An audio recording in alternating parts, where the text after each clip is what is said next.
Et bonjour à vous messieurs dames, on se retrouve avec monsieurinsecte.fr. Alors ici je vous présente l'Acherontia atropos, autrement dit le papillon tête de mort, sphinx tête de mort. Alors il est magnifique évidemment, vous pouvez voir sa petite bouille. Alors il a une bouille un peu flippante, hein. En tant que chenille, on va pas se mentir, c'est pas vraiment une bouille de copain. Puisque là ça se voit pas trop, mais elle a vraiment deux grandes lames à l'avant des yeux, on peut dire en quelque sorte.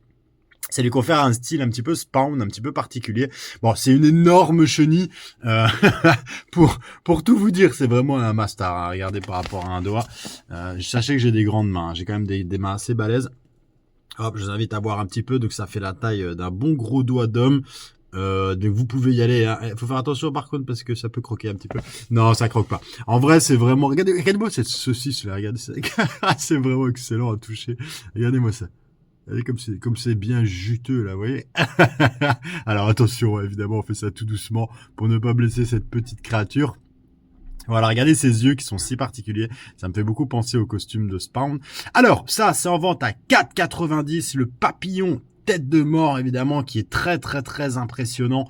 Une fois sous forme de papillon, ça avance vraiment très, très vite. En plus d'être ultra mignon, regardez ses petites pattes. Regardez ses petites pattes aventouses, là. Regardez-moi ça, là. Hop, regardez. Vous avez vu? Il y a des petits pads à l'intérieur, là, comme ça. C'est vraiment extraordinaire. Et là, elle a les pattes, ça s'appelle les fausses pattes anales, je crois, de mémoire. Là, derrière ces pattes-là qu'on voit là tout en bas au niveau de mon pouce, il y a son anus. Enfin, c'est une espèce où il y a tellement à dire, tellement à faire, tellement à observer. C'est extraordinaire.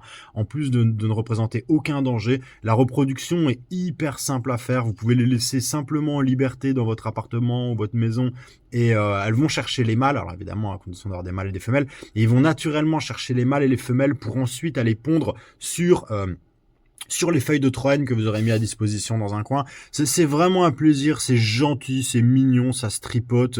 Et elles en ont rien à secouer d'être pris en main, comme vous pouvez le voir, hein. Là, regardez, ça bouffe même la nervure de la feuille.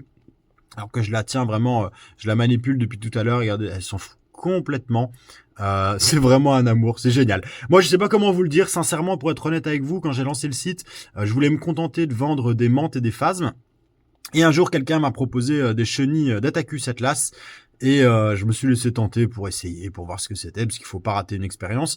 Et j'ai trouvé ça extraordinaire, très sincèrement.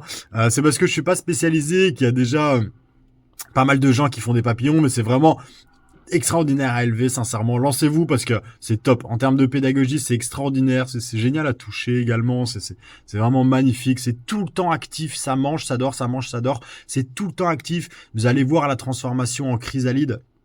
C'est hyper impressionnant, le papillon après la reproduction. Enfin, c'est un cycle de vie très rapide, hein, les chenilles. Ça, en 3 mois, de l'éclosion de l'œuf à la mort, c'est fait, hein. Ça vit 3 mois en tout, une chenille, papillon, tout compris, hein.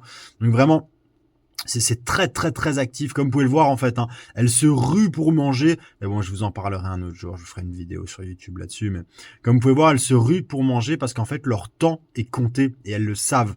En fait, elles ne choisissent pas quand est-ce qu'elles vont se transformer. C'est-à-dire qu'on pourrait penser, voilà, la chenille va manger autant qu'elle peut, autant qu'elle veut, et quand elle aura suffisamment mangé, qu'elle sera assez forte, là on y est presque, hein, d'ailleurs. Là, on y est vraiment tout proche.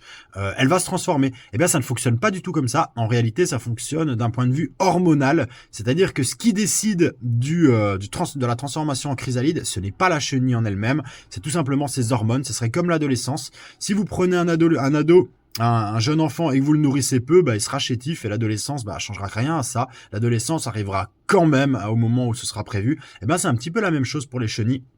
C'est pour ça qu'elles mangent aussi vite, parce qu'elles doivent faire des provisions pour quand elles sont adultes. Donc en fait, ils doivent vraiment faire des provisions énormes de gras pour réussir leur métamorphose et survivre suffisamment en tant que papillon que pour se reproduire. Voilà, je vous laisse sur cette merveilleuse espèce, sur ce magnifique gros plan.